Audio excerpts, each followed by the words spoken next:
Question number 125 125 Hanuman Beniwal. माननीय मंत्री जी 125 question number 125। माननीय अध्यक्ष महोदय, एक विवरण सभा पटल पर रख दिया गया है। अध्यक्ष महोदय, प्रधानमंत्री फसल बीमा योजना जुड़ा मामला इसलिए नंबर आ गया। देखिए साहब, किसानों की दुआ मुझे लगेगी और मंत्री जी भी पहली बार जवाब दे रहे हैं। पहले फसल बीमा 5 तरह से होता था अध्यक्ष महोदय, 5 स्टेज का। मैं दोनों सवाल सप्लीमेंट्री एक एक करके पूछ लेता है। दोनों आप बताएं, समय कम है। दोनों एक साथ पूछ लूं, जवाब दे देंगे। एक निवेदन था सर मेरा, दिल्ली सरकार और स्टेट दोनों 50% जो बीमित होता है उनको आप फसल बीमा का क्लेम देते हैं। लेकिन दुर्भाग्य से ये एक निश्चित जो तिथि होती है, आप जब खरीफ की फसल हो या रबी, दोनों ही सीजन में किसानों को फसल बीमा करवाने की निश्चित तिथि जो आप देते हैं, उसमें प्रीमियम की राशि तो आप ले लेते हैं किसान से एक निश्चित तिथि के अंदर, लेकिन जब वापस देना पड़ता है तब आप कहते हैं कि राज्य सरकार एजेंसियां राज्य सरकार देगी। एक तो मेरा मंत्री जी से निवेदन है कि राज्य सरकारों बैंकों को आप निर्देशित करें कि किसानों को समय पे जो आप बीमित करें उनको क्लेम मिले, और दूसरा एक पटवार मंडल की जगह खेत को इकाई माने। एक मेरा अध्यक्ष महोदय दूसरा सवाल मैं वो भी पूछ लेता हूँ, क्योंकि आप बार बार घड़ी की तरफ देख रहे हैं। मेरा सवाल है सर, पूछ लेता हूँ साथ ही माननीय मंत्री। माननीय अध्यक्ष महोदय, मोदी जी किसान हितैषी प्रधानमंत्री हैं और इसलिए पूर्व की जो फसल बीमा योजना थी, नेस के नाम पे चलती थी, वो किसान हितैषी नहीं थी। उसमें अनेकों परिवर्तन करने का काम हुआ है और एक परिवर्तन उसमें माननीय अध्यक्ष महोदय ये हुआ है कि अगर बीमा कंपनी किसान का जो क्लेम बनता है उसका समय पर भुगतान नहीं करती, तो अब निर्धारित तिथि के 21 दिन के अंदर अगर उन्होंने भुगतान नहीं किया तो 12% ब्याज बीमा कंपनी पर लगाया जाएगा, जो किसान के खाते में डाला जाएगा।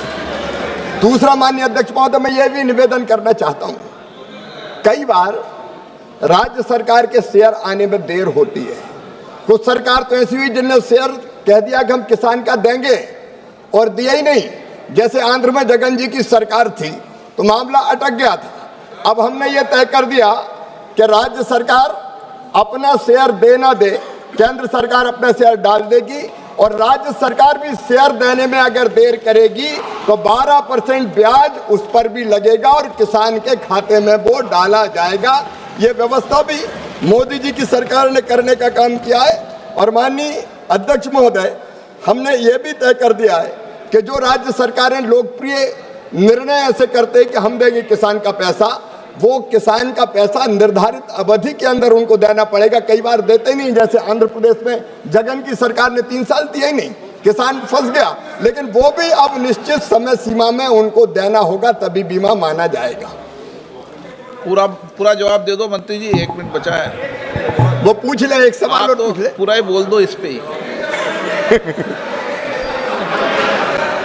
क्या पूछिए आप उनको डायरेक्शन देते, आप क्या पूछना है आप पूछ ले, मैं दे दूंगा। सेकंड सप्लीमेंट्री अध्यक्ष महोदय, मेरा किसानों का मामला सर, आप भी राजस्थान से आते हैं।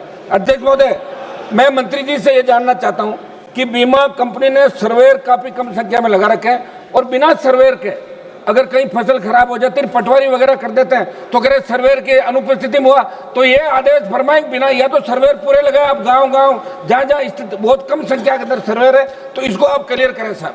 माननीय अध्यक्ष महोदय, ये मोदी जी की सरकार है। अब हमने सर्वेयर क्रॉप कटिंग एक्सपेरिमेंट उनकी उपस्थिति में होता था, दिक्कत आती थी। अब इस सरकार ने यस टैग प्रणाली अपनाने का फैसला किया है। सैटेलाइट आधारित रिमोट सेंसिंग के माध्यम से हम फसल का आकलन करेंगे। कोई आदमी बीच में नहीं होगा जो क्रॉप कटिंग एक्सपेरिमेंट में गड़बड़ कर देता था। अब डिजिटली हम फसल की क्षति का आकलन करेंगे और उसके आधार पर पूरा का पूरा भरपाई किसान की फसल बीमा योजना के अंतर्गत किया जाएगा। जरूरत पड़ेगी तो राज्य सरकारों से, जब तक, क्योंकि कई राज्य सरकारों ने व्यवस्था लागू कर दी है, जहाँ जरूरत पड़ेगी वह सर्वेयर बढ़ाने का भी कहेंगे। धन्यवाद। प्रश्नकाल समाप्त।